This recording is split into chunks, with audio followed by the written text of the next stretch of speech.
Robert's hands trembled as he began to tell his story. The hall was so quiet you could hear the old building settling, the whisper of someone's breath, the rustle of clothing as 500 people sat completely still. Her name was Linda, he said, his voice breaking on her name. We met at Juilliard. She was studying violin. I was terrible at talking to people back then. Still am, really. But she made it easy. She'd sit next to me in the cafeteria and just start talking, like we'd been friends forever. By the end of that first year, I knew I was going to marry her. He played a soft melody as he spoke, his fingers finding notes that matched the emotion in his words. We had a daughter, Amy. She had her mother's smile and her mother's talent. By the time she was 5, she could pick out melodies by ear. We used to play together every evening after dinner. Linda on violin, Amy and me on piano. Our neighbors probably hated us, but we didn't care. We were happy. The melody shifted, became more complex. Beautiful but sad. I was supposed to drive them home that night. May 15th, 1995. But I had a meeting with my agent. A big opportunity. A tour in Europe. So Linda drove. It was raining. A truck ran a red light at an intersection 3 blocks from our apartment. The police said they died instantly. They said that like it was supposed to make me feel better. Several people in the audience were crying now. Robert paused, taking a breath. I stopped playing after that. Couldn't even look at a piano without seeing Amy's little hands reaching for the keys. I walked away from everything. Changed my name slightly, moved around, eventually ended up here. For 30 years, I only played in the middle of the night, when I could pretend they were listening, when I could feel close to them again. He looked up at the audience, his eyes wet. But then someone recorded me and shared it with the world. And I was angry, furious. That was my private space, my private grief, and suddenly millions of people were watching. But then something strange happened. Letters started coming. Hundreds of them. From people who'd lost loved ones, who'd given up on dreams, who felt alone in their pain. And I realized something. By hiding my grief, by hiding what I could still create despite my grief, I was taking something away from people who needed to know that survival was possible. The music swelled, filling the hall. So tonight I'm going to play for Linda and Amy. But I'm also playing for all of you. For everyone who's lost something precious. For everyone who's wondering if life can ever feel whole again. The answer is no. And also yes. You don't get over loss. You don't move on from it. You just learn to carry it differently. You learn that grief and joy can exist in the same heart. That remembering the people you've lost doesn't mean you can't still live fully. He began to play in earnest then. A piece he'd written years ago but never performed. It was called After the Rain, and it moved from dark, heavy notes that felt like drowning, through a middle section that sounded like struggling to breathe, to a final movement that felt like sunlight breaking through clouds, not happy exactly, but hopeful, accepting, beautiful in a way that acknowledged the pain rather than denying it. By the time he finished, there wasn't a dry eye in the hall. The applause was thunderous, but Robert held up his hand. Wait, he said. I'm not done. This concert isn't just about me. It's about all of us. This town has been hurting for years. We've been so focused on our own struggles that we've forgotten we're in this together. So now I want to invite anyone who wants to share their story to come up here. Tell us about your loss, your struggle, your hope. Let's stop being alone with our pain. For a long moment, nobody moved. Then someone stood up in the 3rd row. It was Mr. Henderson, the grocery store owner. He walked to the stage slowly, looking nervous. Robert stepped aside, offering him the microphone. I'm not good at this, Mr. Henderson started. But I lost my son 4 years ago. Overdose, opioids, he was 23. I've been angry ever since. Angry at him for making bad choices. Angry at the doctors who prescribed the pills. Angry at the world. Angry at my neighbor over a stupid property line because it was easier to fight about that than to admit I was just broken. He looked out at the audience, his voice shaking. I've been so angry that I forgot I was sad. Watching Robert tonight, hearing him talk about carrying grief differently, I realized something. My son would hate that I've spent 4 years being bitter. He'd want me to remember the good parts. The way he used to help me stock shelves when he was little. How he made everyone laugh. How he tried so hard to get clean even when it didn't work. So I'm going to try. I'm going to try to carry this differently. When Mr. Henderson stepped down, people applauded quietly. Then someone else stood up. Then another. For the next hour, person after person came to the stage. They talked about losing jobs, losing homes, losing loved ones. They talked about depression, about addiction, about feeling invisible. They talked about their fears and their hopes. Mrs. Patterson talked about her husband who had Alzheimer's and didn't recognize her anymore. A young veteran talked about coming home from Afghanistan with PTSD and feeling like a stranger in his own town. A high school girl talked about being bullied and feeling alone. A retired teacher talked about losing her purpose when she stopped working. And people listened, really listened. In a world where everyone was always talking but nobody was hearing, 500 people sat in a community center and truly heard each other. Some stories were heartbreaking. Some were hopeful. All of them mattered. Jennifer found herself standing and walking to the stage. Her heart pounded as she took the microphone. "I'm the one who posted Robert's video," she said. "And I've been carrying guilt about that for weeks. I violated someone's privacy because I thought I knew better. Because I thought sharing something beautiful was more important than respecting someone's boundaries." She looked at Robert. "I'm sorry. I'm still sorry. But I'm also learning that mistakes can lead to unexpected places. That causing harm, even accidentally, doesn't mean you can't also create something meaningful. I'm learning that life is complicated and people are complicated, and maybe that's okay." When the sharing finally ended, Robert played one more piece. Something simple and beautiful. A lullaby he used to play for Amy before bed. He dedicated it to Lily, the 10-year-old girl in the front row, and to all the children in Riverside who deserved to have music in their lives. As the final notes faded, people stood and applauded for a full 5 minutes, but more importantly, they stayed. Instead of rushing out to their cars, people lingered. They talked to each other. They hugged. They cried together. They made plans to meet for coffee, to help each other out, to stop being strangers in their own town. The fundraising exceeded everyone's wildest expectations. Between ticket donations, online contributions from people who'd watched the video, and local business support, they raised over $300,000. More than enough to save the school's music program and establish the Linda and Amy Chen Memorial Scholarship Fund, which would provide free music lessons to any child in Riverside who wanted them. But the money wasn't the most important part. What happened in that hall that night was deeper than finances. The town had been broken, everyone isolated in their own pain. Robert's concert created a space where people could acknowledge their brokenness together, where they could see that their neighbors' struggles weren't so different from their own, where they could remember that community wasn't about having everything figured out. It was about being willing to be honest about how hard life could be. In the weeks that followed, Riverside began to change. Not overnight, not magically, but gradually and genuinely. The town council meetings became more productive because people were actually listening to each other instead of just fighting. The annual 4th of July picnic was reinstated, and over 1,000 people showed up. Neighbors who'd stopped talking started having conversations again. Robert agreed to teach piano 3 afternoons a week at the community center. His first class had 15 students, ranging from age 7 to 72. Lily was his star pupil, but he loved all of them. Teaching gave him purpose in a way he hadn't felt since before Linda and Amy died. It wasn't that he'd moved on from them. He never would. But he'd learned to carry them with him while still living in the present. The community center started hosting monthly storytelling nights based on what had happened at Robert's concert. People would share their experiences, their struggles, their victories. It became a sacred space where vulnerability was welcomed and honesty was celebrated. Slowly, people who'd felt invisible in their pain started feeling seen. Jennifer and Robert developed an unlikely friendship. They'd meet for coffee once a week and they'd talk about everything and nothing. There would always be a complicated history between them, but they'd both learned that relationships don't have to be perfect to be meaningful. That causing harm and seeking forgiveness and trying to do better was part of what it meant to be human.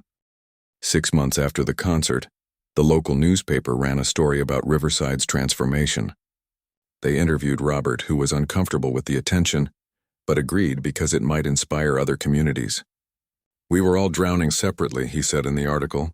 "Sometimes it takes someone being honest about their pain to give everyone else permission to be honest about theirs. That's what happened here. We stopped pretending we were okay and started actually helping each other." The article went viral, though not in the same way Robert's original video had. This time, it wasn't about a hidden talent or a feel-good moment. It was about a community that had been honest about its brokenness and found healing through that honesty. Other towns started reaching out, asking how they could create similar spaces for sharing and healing. Robert never became famous in the traditional sense. He didn't go on tour or record albums. He just taught piano, played occasional concerts at the community center, and lived his quiet life. But he was no longer invisible. He was seen, known, connected, and more importantly, he'd helped others feel the same way. On the first anniversary of his concert, the community center was packed again. This time it wasn't just Robert performing. 20 of his students played pieces they'd learned, from simple scales to complex classical works. Lily, now 11, played a beautiful rendition of Clair de Lune that brought tears to everyone's eyes. Robert played last, as he had the year before. But this time his hands didn't shake. His voice didn't break. He'd told his story so many times now that it had become something he could carry without being crushed by it. He played After the Rain again, and the audience swayed with the music. Everyone connected by the shared experience of being human, of suffering, of surviving, of finding beauty even in the broken places. After the concert, as people were leaving, an elderly woman approached Robert. She had tears on her face. "I lost my daughter 20 years ago," she said. "I've been alone with that grief for so long. Tonight is the first time I've felt like maybe I don't have to be alone anymore. Thank you." Robert hugged her, this stranger who wasn't really a stranger at all, because pain connected people in ways that happiness sometimes couldn't. And in sharing their pain and being honest about their struggles, they'd built something stronger than any of them could have built alone. As Robert walked home that night, past the old mill buildings that still stood empty, past the community center that was now truly the heart of the town again, he felt something he hadn't felt in 30 years. He felt like he belonged somewhere, like his life had meaning, like Linda and Amy would be proud of what he'd done with their memory. He still played piano alone sometimes, late at night when the world was quiet. But now it wasn't about hiding. It was just about having a private conversation with the people he loved, in the language they all understood best. Music. Always music. The thing that had broken him and healed him and connected him to a community he never knew he needed. And in the morning, he'd wake up and teach a 7-year-old how to find middle C, or help a teenager work through a difficult passage, or just sit at the piano and remind himself that life, even after tragedy, even after loss, could still be beautiful, not in spite of the pain but somehow because of it. Because the pain made the beauty mean more, because surviving made every moment precious, because love, even when you lost it, never really disappeared. It just changed form, turning into music, into teaching, into connection, into all the ways we keep the people we've lost alive by living fully in their honor. That was Robert's gift to Riverside. Not just the music, though the music was extraordinary, but the reminder that being broken wasn't the end of the story. That sharing your brokenness could heal not just yourself, but everyone around you. That a janitor could change a town. That a single moment of vulnerability could start a wave of transformation. That sometimes the most beautiful things came from the deepest pain. If you were brave enough to share both the pain and the beauty with the world. The community center became a hive of activity. People who hadn't spoken to each other in years were suddenly working side by side, painting walls, fixing broken chairs, cleaning windows that hadn't been properly washed in months. It was strange how a single announcement could change the energy of an entire town. Robert emerged from his apartment 3 days after agreeing to the concert. He looked thin and tired, but there was something different in his eyes, a kind of determination that hadn't been there before. He walked into the community center on Monday morning and everyone stopped what they were doing. Mrs. Patterson was the first to approach him. She was a kind woman in her 60s who'd worked at the center for 20 years. "Robert," she said softly, "it's good to see you." He nodded, looking around at all the activity. "I didn't expect all this. People want to help," she said. "This town has been asleep for a long time. I think we all needed something to wake us up." Over the next few days, Robert met with the concert organizers. The mayor wanted to make it a huge media event, but Robert refused. "No press inside the concert hall," he insisted. "This isn't about me becoming famous. This is about the music and the kids who need it." The mayor wasn't happy, but he agreed. They could film outside, interview people before and after, but the concert itself would be private. Just for the people of Riverside and anyone who wanted to drive in from nearby towns. Robert also insisted on something unusual. The concert wouldn't just be him playing. There would be time for other people to share their stories if they wanted. Stories about loss, about struggle, about finding hope. He'd read too many letters from people who felt alone in their pain. He wanted the concert to be a space where people could speak their truth. The event coordinator, a young woman named Beth who worked at the local library, thought this was a wonderful idea. But she was worried. What if nobody wants to speak? What if it gets too heavy? Robert looked at her calmly. Then it gets heavy. Life is heavy sometimes. Pretending it isn't doesn't help anyone. The piano tuner came from 2 towns over. He was an elderly man who'd been tuning pianos for 50 years. When he sat down at the Steinway and played a few notes, he looked up at Robert with respect. This is a fine instrument. When was it last properly tuned?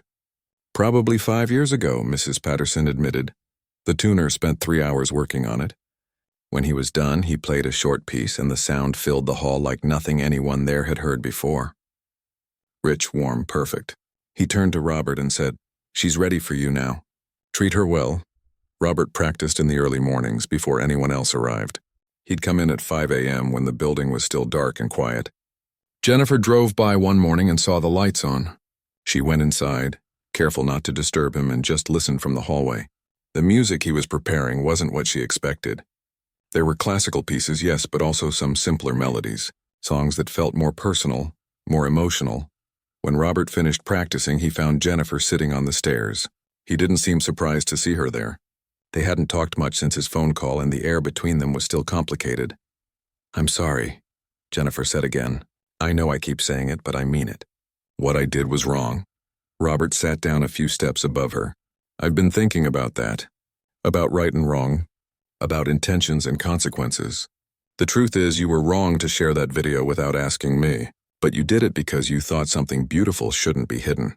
That's not a bad reason, even if the method was wrong. That doesn't make it okay. No, it doesn't. But maybe life is more complicated than okay and not okay. Maybe sometimes we hurt people while trying to help them. Maybe that's just part of being human." They sat in silence for a moment. Then Jennifer said, "Can I ask you something? Why are you really doing this concert? Is it just for the kids' music program?" Robert was quiet for a long time. "I got a letter last week. From a man whose wife died 2 years ago. He wrote that he'd stopped living after she passed. Just going through the motions. He said watching my video, knowing that I'd lost everything and somehow still found a way to create beauty, made him think maybe he could try to live again too. Maybe really live, not just exist." He looked down at his hands. "For 30 years I thought the best way to honor Linda and Amy was to preserve their memory by freezing myself in that moment. To never move forward, never change, never let anyone in. But reading that letter made me realize something. They wouldn't have wanted that. Linda always pushed me to share my music. Amy used to tell her friends that her daddy could play anything. They'd want me to use this gift, not bury it." Jennifer felt tears on her cheeks. "I think you're right, so I'm doing this concert for them. For Linda and Amy. But also for that man who wrote to me. For Lily, that little girl who wants to learn piano. For everyone who feels stuck in their pain. Maybe by sharing mine I can help them feel less alone in theirs." The days leading up to the concert were intense.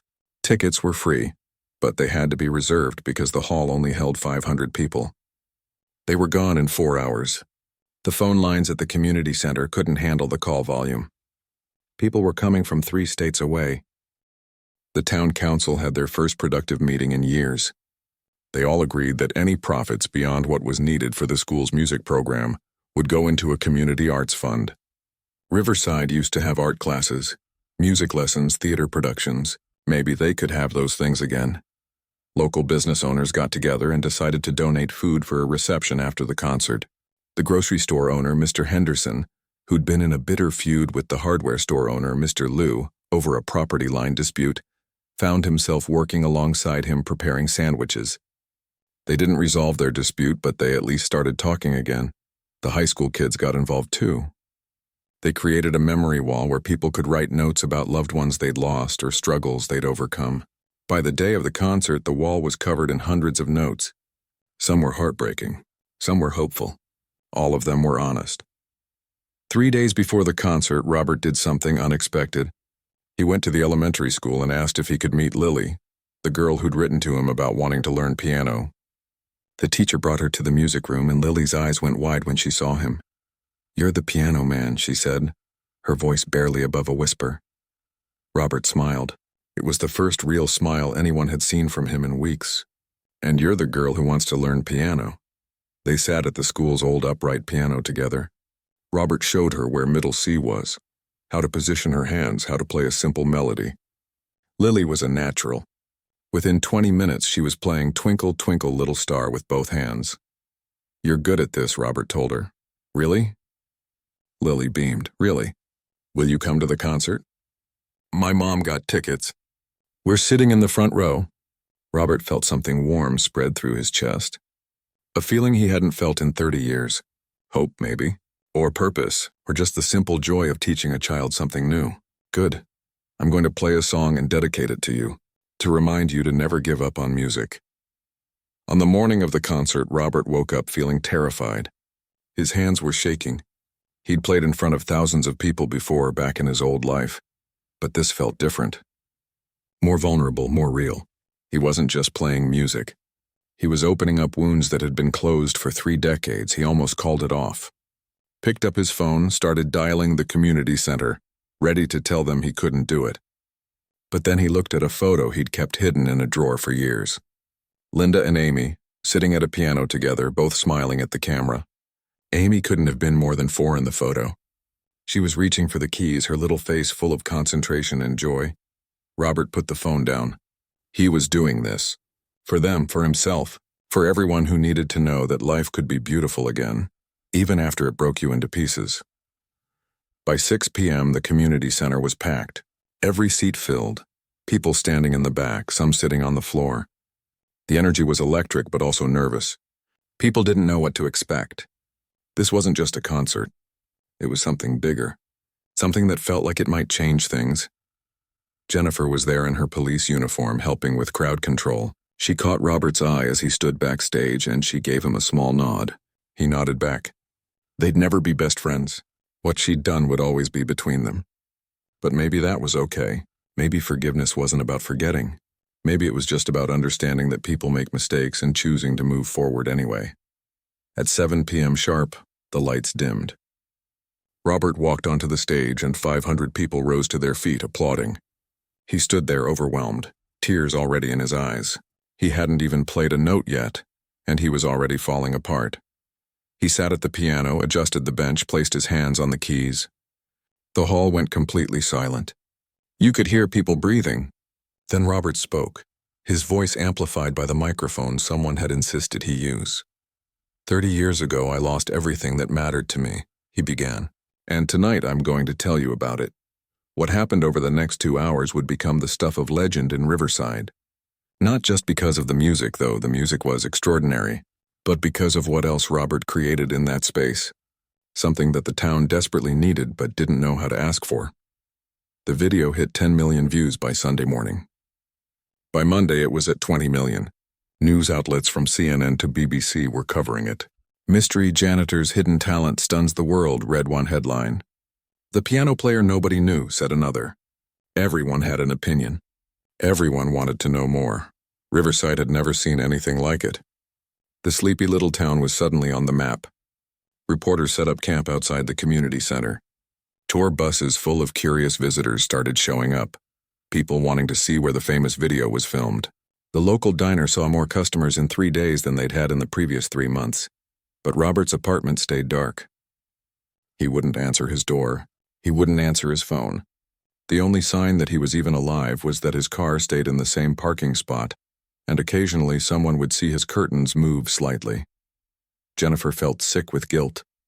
She'd taken time off work because she couldn't focus. Every time her phone buzzed with another notification about the video, every time she drove past his apartment, the guilt got heavier. She tried calling him a dozen times, left voicemails apologizing, explaining, begging him to at least let her know he was okay. Nothing. Her daughter, Sophie, tried to make her feel better. "Mom, look at all these comments. People are saying his music helped them through depression. Someone wrote that they were having the worst day of their life, and hearing this gave them hope. That means something, doesn't it?" Jennifer wanted to believe that, but she couldn't shake the image of Robert's face when he'd opened that door, the betrayal in his eyes. She'd taken something private and made it public without permission, and no amount of positive comments could undo that. The town's reaction was complicated. Some people were excited about the attention. The mayor gave interviews talking about Riverside's hidden gems and how this showed the town's resilience. Local business owners loved the sudden influx of customers, but others were angry. They'd known Robert for years and they felt protective of him. They didn't like reporters camping out, treating their home like a circus. By Tuesday, something unexpected started happening. Letters began arriving at the community center. Not emails, actual letters in envelopes with stamps. Dozens at first, then hundreds. The community center's mailbox couldn't hold them all. The post office had to start delivering them in bins. Mrs. Patterson, who ran the community center's front desk, didn't know what to do with them all. They were all addressed to Robert. Some just said, "The piano janitor, Riverside." Others had longer addresses, but they all found their way there. She started stacking them in boxes in the office, wondering if Robert would ever come back to get them. The letters came from everywhere. From other countries. From people who'd never been to Riverside and never would. Mrs. Patterson couldn't help herself. She opened a few of them just to see what people were saying. One letter was from a 78-year-old woman in Oregon. She wrote that she'd lost her husband 6 months ago and had stopped doing everything she used to love, including playing the piano. Watching Robert's video reminded her that her husband would want her to keep making music. She'd played for the first time since he died, and it had helped her cry for the first time too. Another letter came from a high school student in Texas. He wrote that he'd been thinking about quitting piano lessons because his friends made fun of him for it. But after seeing Robert's video, seeing how something you love can stay with you your whole life, he decided to keep playing. He included a photo of himself at his piano, smiling. There were letters from professional musicians who said Robert's playing was some of the most emotionally powerful they'd ever heard. Letters from people in hospitals, in nursing homes, in prisons. Letters from teachers who'd shown the video to their students. Letters from children who'd drawn pictures of Robert at the piano. Mrs. Patterson started reading some of them aloud to the other staff members. Then to people who came by the center. Word spread through town.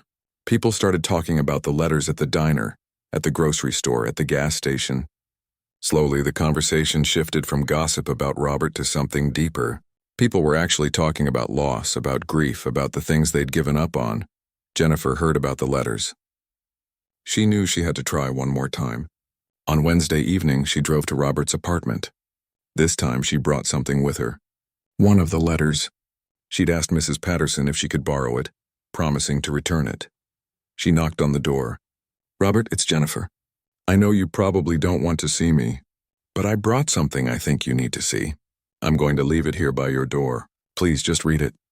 She slipped the letter under his door and walked away. Inside the envelope was a letter from a woman named Patricia, who lived 2 towns over. She wrote that she'd lost her son to cancer 3 years ago. He'd been 12 years old. Since then, she'd been stuck. Couldn't move forward. Couldn't find any peace. She'd stopped believing that life could ever feel beautiful again. Then she'd seen Robert's video. She wrote that she didn't know why, but hearing his music made her understand something she'd been missing.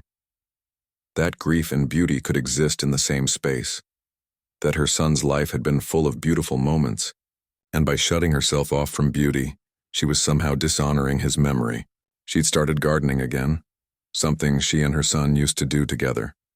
She'd started talking to her husband again, really talking, for the first time in years. She ended the letter by thanking Robert.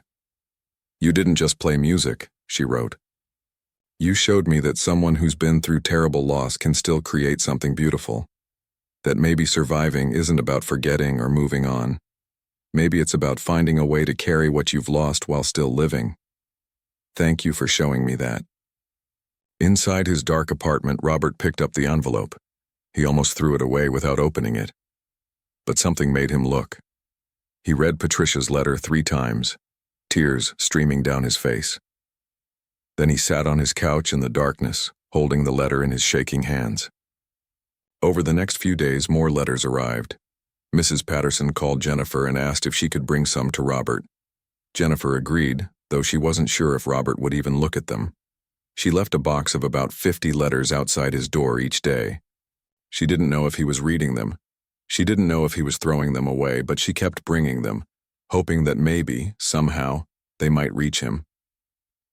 On Saturday morning, Jennifer was getting ready for her shift when her phone rang. Unknown number. She almost didn't answer, thinking it was another reporter, but something made her pick up. Hello? It's Robert. His voice was hoarse, like he hadn't used it in days. Jennifer's heart jumped. Robert, I'm so glad you called. I've been so worried. Are you okay? There was a long pause. I've been reading the letters. And another pause. There are so many of them. So many people sharing their stories, their pain. Some of them sound just like me. Jennifer felt tears in her eyes. People are connecting with what you shared even if you didn't mean to share it. Your music is reaching people who need it. I've been angry at you, Robert said quietly. I'm still angry, if I'm being honest. You took something that wasn't yours to share. But I've been reading these letters and I keep thinking, maybe it's been too long. Maybe I've been alone with this for too long. What are you saying? The school district sent a letter. Budget cuts. They're eliminating all the music programs, selling the instruments. There was a note inside from a 10-year-old girl named Lily. She wrote that watching my video made her want to learn piano, but now she never will because her school is getting rid of their music program. Jennifer waited, not sure what to say. I had a daughter, Robert's voice cracked. She loved music. We used to play together. Simple songs at first, then more complex ones. She was getting so good. I've spent 30 years running from anything that reminds me of her. But reading that little girl's letter, I don't know. Maybe Linda and Amy wouldn't want me to hide anymore. Maybe they'd want me to help other kids who love music the way Amy did. What are you thinking? Jennifer asked carefully. I'm thinking maybe I play one more time. One concert at the community center. Raise money to save the school's music program. But I have conditions. I tell my story my way. No reporters allowed inside. Just the people of Riverside and anyone who wants to come. All the money goes to the school and also to starting a scholarship fund in Linda and Amy's names. For kids who want to learn music. Jennifer could barely speak through her tears. Robert, that's beautiful. I think that would be amazing. I'm still angry at you, he repeated. What you did was wrong. But maybe. He paused, searching for words. Maybe sometimes wrong things lead to unexpected places. I don't know. I'm confused about all of it. But I keep thinking about all these letters, all these people who felt alone and now feel less alone. Maybe that means something. After they hung up, Jennifer sat in her car crying for a good 10 minutes. Then she called Mrs. Patterson at the community center, then the mayor, then the school superintendent. By the end of the day, plans were in motion for something that Riverside had never seen before. The news spread through town like wildfire. Robert was going to play. A real concert at the community center 2 weeks from now. Tickets would be free, but donations would be encouraged. Every penny would go to saving the school's music program and starting the scholarship fund. People started volunteering immediately. The community center needed work. The sound system needed upgrading. The piano needed tuning. Local businesses donated money for refreshments. The high school art students designed posters. For the first time in years, people were working together instead of fighting. But Robert had one more condition that nobody knew about yet. Something that would make this concert more than just a performance. Something that would turn it into something the town would remember forever. Officer Jennifer Martinez had been patrolling Riverside's quiet streets for 7 years now. Most nights were uneventful. A few speeding tickets, maybe a noise complaint, occasionally breaking up fights outside the bar on weekends. Small-town police work wasn't like the movies. It was mostly just driving around, checking that businesses were locked up and making sure everything stayed peaceful. This particular Tuesday night was colder than usual for October. Jennifer had her patrol car's heater running as she made her usual rounds. Past the closed storefronts on Main Street, around the old mill property, through the residential neighborhoods where porch lights glowed in the darkness. She'd done this route so many times she could probably do it with her eyes closed. It was just past 2 in the morning when she turned onto Fifth Avenue. That's when she noticed something odd. The community center had lights on inside. Not the Bright overhead lights, but a softer glow coming from the main hall windows on the second floor. Jennifer slowed down, her training kicking in. The center should have been locked up hours ago. Robert, the janitor, always left by 9 at the latest. She pulled into the parking lot and grabbed her flashlight. Her hand instinctively went to her radio, ready to call for backup if needed. But something made her pause. Through the quiet night air, she heard something she absolutely didn't expect. Music. Piano music, to be exact. And it wasn't someone just messing around on the keys. This was real music. Beautiful, complex, flowing music that seemed almost impossible. Jennifer approached the building carefully, following the sound. She walked around to the side where the tall windows of the main hall looked out over the parking lot. Standing on her toes, she could just barely see inside. What she saw made her freeze completely. There was Robert, the janitor, sitting at the old Steinway piano, playing like his life depended on it. His eyes were closed, his body swaying slightly with the music. His fingers moved across the keys with incredible speed and precision, creating sounds that Jennifer had only heard in movies or on classical radio stations. This wasn't some hobby. This was mastery. This was art. She stood there for a full 10 minutes, completely transfixed. She'd passed Robert in the community center dozens of times over the years, nodded hello, made small talk about the weather.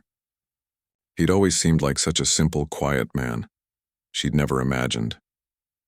This Jennifer pulled out her phone, her hands shaking a little from the cold and from what she was witnessing. She knew she probably shouldn't, but she couldn't help herself. She hit record and captured about 30 seconds of video. The lighting wasn't great through the window, but you could clearly see Robert at the piano, and the audio captured the music perfectly. When she finally walked back to her patrol car, her mind was racing. Who was this man? Where did he learn to play like that? And why was he doing it in secret in the middle of the night when nobody was around to hear? She spent the rest of her shift thinking about it. When she got home at 6 in the morning, instead of going straight to bed like usual, she made coffee and opened her laptop. She typed Robert and Riverside into the search engine, but that didn't bring up anything useful. Then she tried Robert Pianist, along with some other combinations. Nothing. Over the next few days, Jennifer couldn't stop thinking about what she'd seen.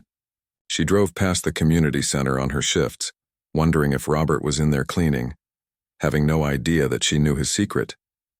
She wanted to say something to him, but what would she say? "Hey, I saw you playing piano in the middle of the night and you're amazing." That felt like an invasion of his privacy, but curiosity got the better of her. She started asking around town, being casual about it. Did anyone know anything about Robert? Where he'd come from? What his story was? Most people barely remembered he existed. Oh, the janitor? Quiet guy. Keeps to himself. That was about all anyone could tell her. Finally, she decided to do some deeper digging. She had access to basic background information through the police database. What she found was a name from the past. 30 years ago, there had been several newspaper articles in the New York Times about a young pianist named Robert Chen, a Juilliard graduate who critics called a once-in-a-generation talent, someone destined for international fame. Jennifer found old concert programs, reviews that praised his performances, even a photo of a much younger Robert in a tuxedo, taking a bow in front of a packed concert hall. But then suddenly the trail went cold. Around 1995, he just disappeared from the music world completely. No more concerts. No more articles, nothing. She found one final piece from a local New York paper dated May 1995. A tragic car accident on a rainy night. A young woman and her 6-year-old daughter had been killed. The woman's name was listed as Linda Chen, Robert's wife, their daughter Amy. The article was brief, just a few paragraphs about the accident, the investigation, the funeral. Jennifer sat back in her chair, feeling like she'd been punched in the stomach. Now it all made sense. The isolation, the nighttime playing, the way he seemed to carry such weight on his shoulders. Robert hadn't just walked away from music. He'd walked away from everything. For 2 weeks, Jennifer wrestled with what to do with this information. The video was still on her phone. She'd watched it probably 50 times. Every time she was struck by how beautiful the music was, how much emotion poured through every note. It seemed wrong to keep something this incredible hidden, but it also seemed wrong to violate Robert's privacy. Her 15-year-old daughter, Sophie, finally made the decision for her. Sophie found the video on Jennifer's phone and watched it. "Mom, this is incredible," she said. "Who is this guy? Why are you keeping this to yourself?" Jennifer tried to explain. The privacy concerns, the man's tragic past. But Sophie, with the straightforward logic of a teenager, said something that stuck with her. "Maybe he's been alone with this for too long. Maybe people need to see that something beautiful can still exist, even after something terrible happens. Maybe he needs to know that his music matters." That night, Jennifer made a decision she'd second-guess for weeks to come. She posted the video on her personal social media account. She didn't use Robert's name. Just wrote, "I discovered that our town's janitor has an incredible secret. This is what he does when nobody's watching." She posted it at 11 p.m. on a Thursday night, then put her phone away and went to bed. When she woke up the next morning, her phone was buzzing constantly. Notifications kept popping up faster than she could read them. The video had been shared hundreds of times, then thousands. By noon, it had over 50,000 views. Jennifer watched in shock as the numbers kept climbing. People were commenting from all over the country, all over the world. "This is extraordinary. Who is this man? This music brought me to tears." Local news stations started calling her, then national ones. The video had gone viral in a way she never could have imagined. By the end of the day, it had over 2 million views. News vans started showing up in Riverside. Reporters were asking questions all over town. Everyone wanted to know about the mysterious janitor who played piano like a master. But Robert had disappeared. He didn't show up for work on Friday morning. Or Friday evening. His apartment door stayed closed, curtains drawn. Jennifer drove by several times during her shifts, guilt eating at her. What had she done? She finally went to his apartment on Saturday morning and knocked on the door. For a long time, there was no answer. She knocked again, calling out that she was sorry, that she needed to talk to him. Finally, the door opened just a crack. Robert looked terrible. He hadn't shaved. His eyes were red. He looked at her with an expression that mixed anger, hurt, and exhaustion. "Why?" was all he said. Jennifer felt tears spring to her eyes. "I'm so sorry. I know I shouldn't have. The music was so beautiful. I thought." "You thought what?" Robert's voice was quiet but sharp. "That I wanted the whole world watching me. That I was playing for an audience. I was playing for the only two people who mattered, and they're gone." The words hit Jennifer like a physical blow. She'd researched his past. She knew about his wife and daughter. But hearing him say it out loud made it real in a way that newspaper articles never could.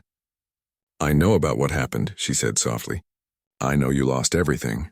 And I am so sorry. What I did was wrong." Robert started to close the door, but Jennifer put her hand on it. "Please, just listen for 1 minute. Yes, I invaded your privacy. Yes, I should have asked first. But Robert, your music, people all over the world are hearing it and finding hope in it. In this town alone, people are talking to each other for the first time in years because of what you created. Doesn't that mean something?" "It means I can't ever go back there," Robert said, his voice breaking. "The center was the only place I had left. The only place I could still feel close to them. And now it's ruined." Jennifer stood there as the door closed, feeling like the worst person in the world. She'd thought she was doing something good, sharing something beautiful. Instead, she'd destroyed the one refuge a broken man had left.